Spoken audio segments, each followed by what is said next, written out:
All right, guys, good morning, good afternoon. Whenever I posted this, hope you're having a good one. We are back in the Mack today. If you're new to the channel, I work for Dirt Perfect part-time on my days off. Today is no other exception. Look at the little puppy dog sitting here. It's nice to have her out of the shop and back on the road, and she's loving it too. We are hauling 3 pieces of equipment today. I'll give you a hint. One of them has a broken wheel. The second one, I've never hauled it before. And the third one, heck, it's not even Mike's equipment. So stay tuned. Something's bound to go wrong.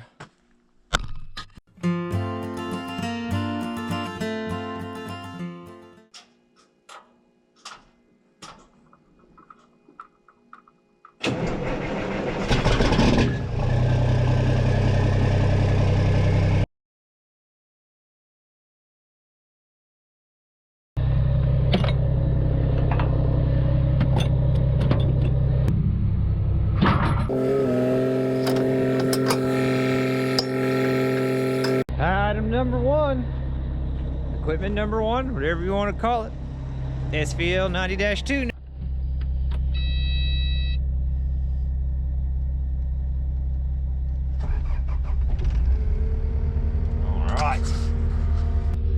All right, if you guessed one of the pieces of equipment as the grader because it's got a broken wheel, you were right.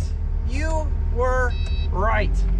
Now I know some of you are going to be thinking, that's a whole lot of trailer for not a lot of machine, but here's the deal. The second piece of equipment we got to pick up, it's up at the shop anyway, and we're taking the grader up to the shop because Mike picked up some new wheels for it.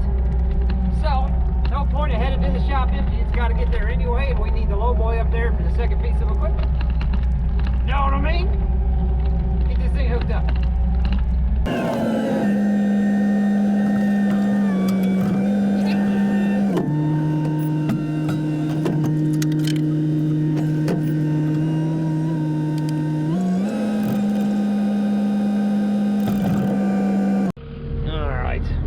With us. I think he said he's got the second one up at the shop. He just brought that one down here to make sure it works. We got our parts. Where are we gonna put these? I don't know. Just set them here on the floorboard, I guess. All right, to the trailer we go.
One, 2, 3. It's a long walk around. Now stay with me. Stay with me. There we go. Remember, that one was 3. 4 corners. Strap across the grader. We'll get this box closed. Here. We'll head up to the shop. I'll get you some driving shots later, I promise you. Right now, I just want to get to the shop and get the next load, all right? All right. All right, I'll give you just a little one, all right? Just a little one, real quick, like. Seriously, we gotta get stuff done.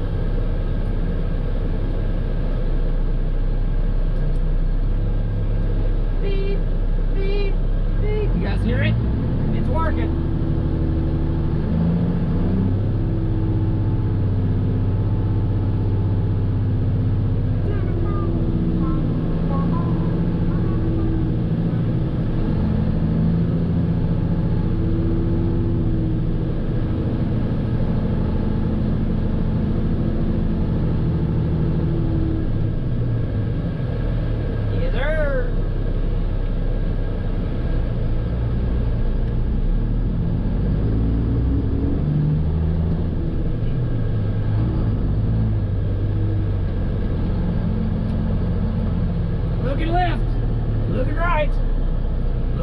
again.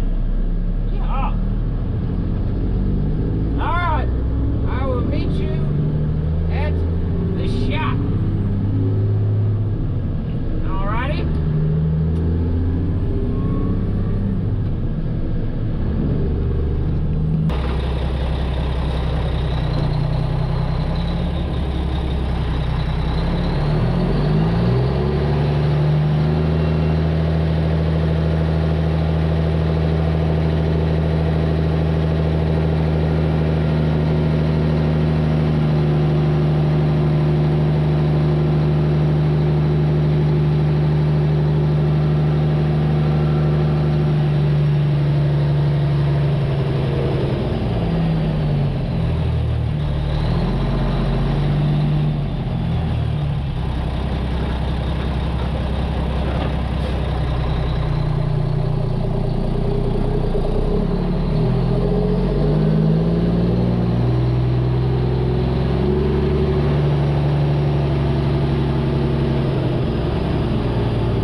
Made it to the shop. You can see we're unchained. Look at the 120 sitting there. Mike just cleared a bunch of room out in the shop for a long overhaul project on that 120. He's gonna move it in for the winter and get to getting that thing back to where it needs to be, even though it's really not that far off where it needs to be. Next thing we're hauling is the 140. I'm gonna go ahead and start it real quick so it has a chance to run while I run the 90-2 down to the shop. Let's see here. I also want to see how much fuel's in this thing, because I may need to go get some fuel real quick with it as well. Don't leave your boss on empty, I'm telling you. It's a bad move. All right, let's get this down to the shop. We'll get that 140 on here.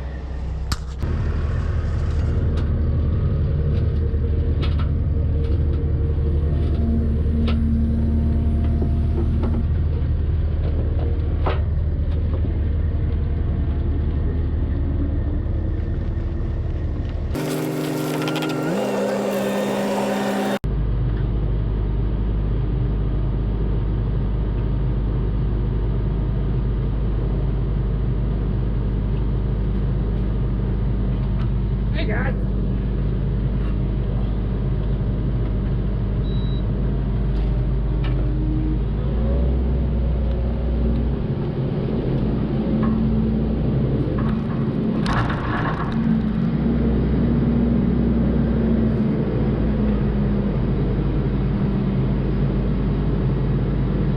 We just got a quick 7-mile hike back to the truck, and then we'll be on to hauling the 140.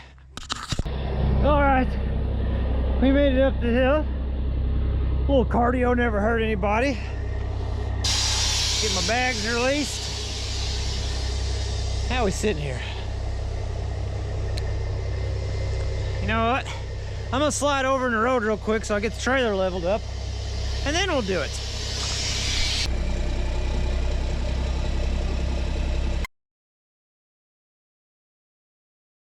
It's a little better. Let's get this thing on there. Fantastic. Which way are we going? Let's go this way.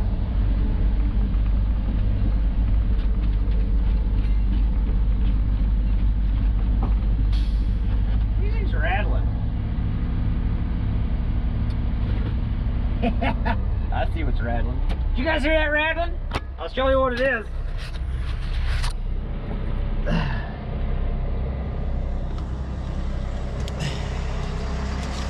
It's a wrench.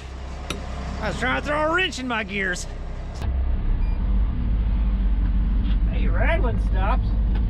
It's a wild concept. Get dirt out, buddy. Don't need to haul that dirt. All right.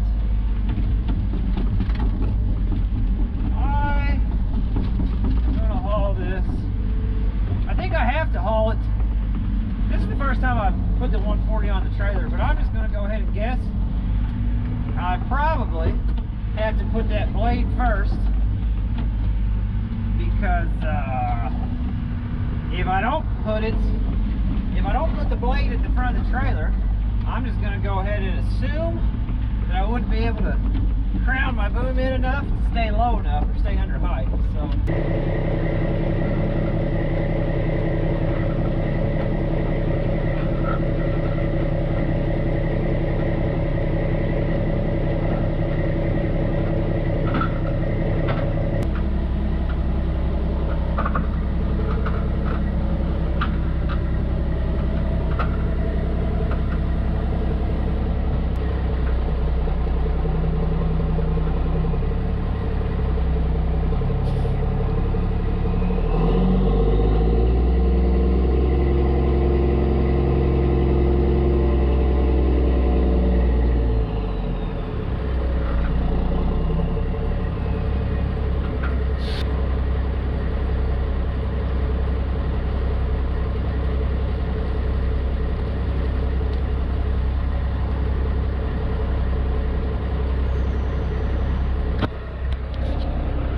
I'm telling you, it never fails.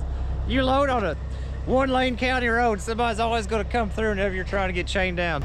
This is what I'm talking about. If I have the blade on this side, I can't come all the way down and be short enough on height. So I definitely need to remember to keep the blade up front. And now I got to figure out how I got to get my chains between here and the blade that's on the track. This is a new one for me.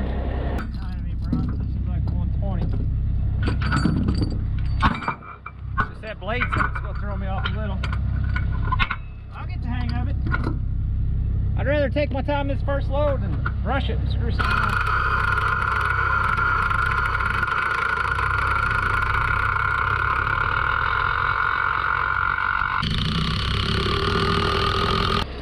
That's what we ended up with. I just put the binder straight on the track. If it was down here, I couldn't get the impact between the track and the binder, so on this side I can just raise the blade up, get the impact in. It worked really well. There's no contact here, so it's not pulling one way or another, it's pulling straight on there. And then hooked it to the rub rails. Same thing on this side. So we'll check with Mike, make sure he's okay with that. Obviously we're gonna put the blade down, and we'll get the bucket in contact with the trailer. And then we'll hit the road. We'll get all this cleaned up.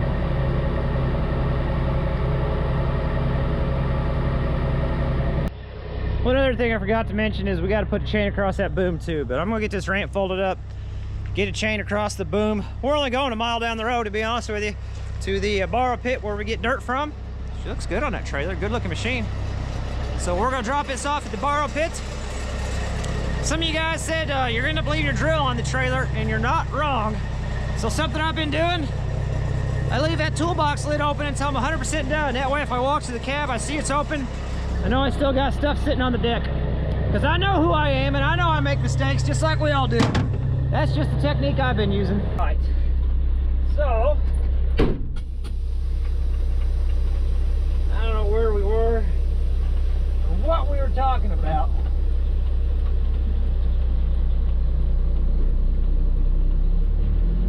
But I know I need this.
I get one more comment. All right, guys. 140's offloaded. We're gonna go get some go-go juice for the old girl, for the old puppy dog, and then we're gonna head out and haul a mystery piece of equipment. I say that like it's exciting. It's not really exciting, but it's not Mike's. And see if we can get loaded up. See if we can get out of here. If we can get out of here.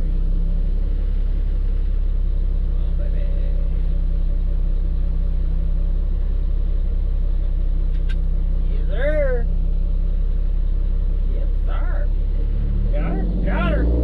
Here's what we're hauling. John Deere 160D. It's sitting Mike's machine. It's just a farmer that we contract haul for every now and then.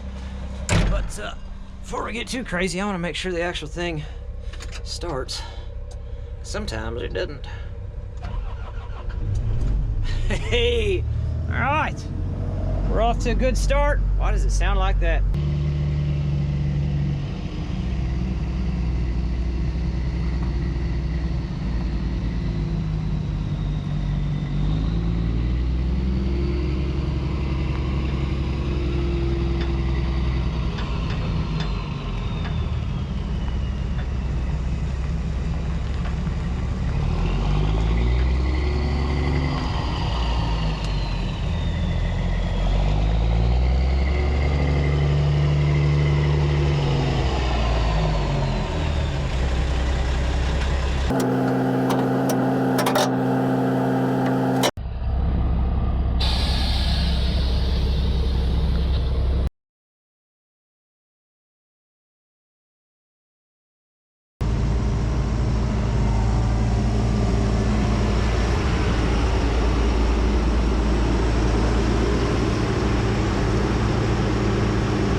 See if we can get this thing on the trailer.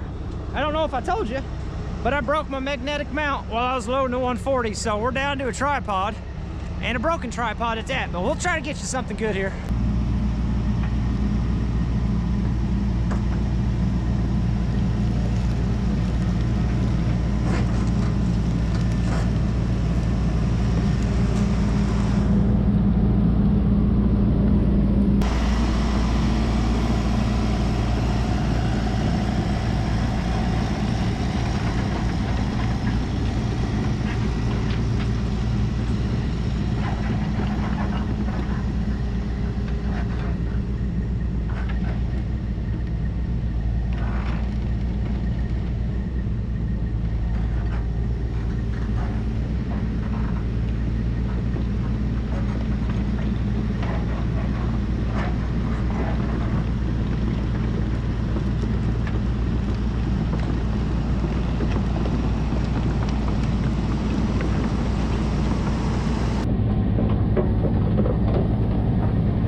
GoPro died on me, but we got her on 4 corners, 1 across the boom. I'll show you in just a second, but I also want to show you, ta-da, that's kind of fun, this setup that old Dirt Perfect did for the oversized load sign. Corners,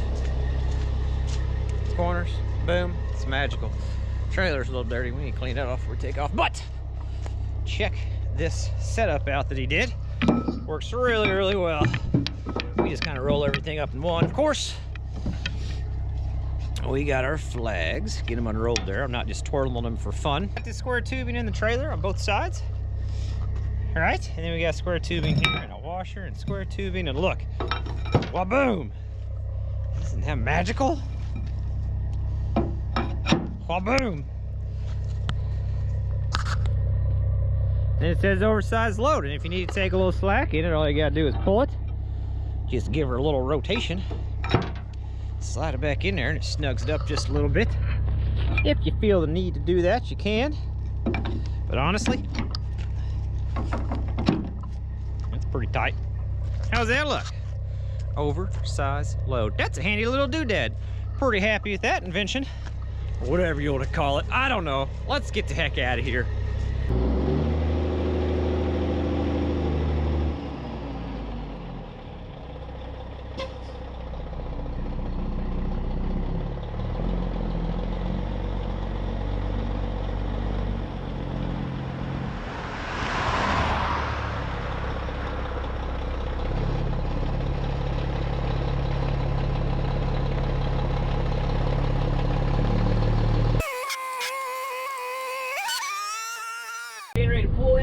turkey farm. The turkey farm's where we're taking this 160. This farmer has his own turkey farm as well, which is pretty handy because he uses his turkey manure for his farm. See how that all works out, all handy dandy like. So, see if we can get this thing offloaded. You know what? I don't need that. I have to apologize. I know I said I'd get some cool driving shots, but daggone it, I dropped and I broke my magnetic mount whenever I was loading the 140. I didn't get any driving shots. I'm super sorry. I even tried to take my tripod and cram it into the 140 somewhere, thinking maybe that worked, and broke the tripod too. So I broke 2 mounts today. Oh my goodness, that's all right.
All right, guys, so that's pretty much it for this one. We're just gonna go at the end of his little lot here, get turned around. I just want to take a second and thank you guys for watching, and thanks everybody who has subscribed for subscribing. I really appreciate it. I appreciate all the likes, and I super duper appreciate all the comments you guys leave. Man, sometimes your comments, they make me laugh, they make me smile, they just help me get through the day, so keep them coming. Absolutely. If there's anything you'd like to see that you haven't seen yet, let me know. I'd love to help keep some fresh content coming your way. And as always, thanks for watching. Catch you on the next one.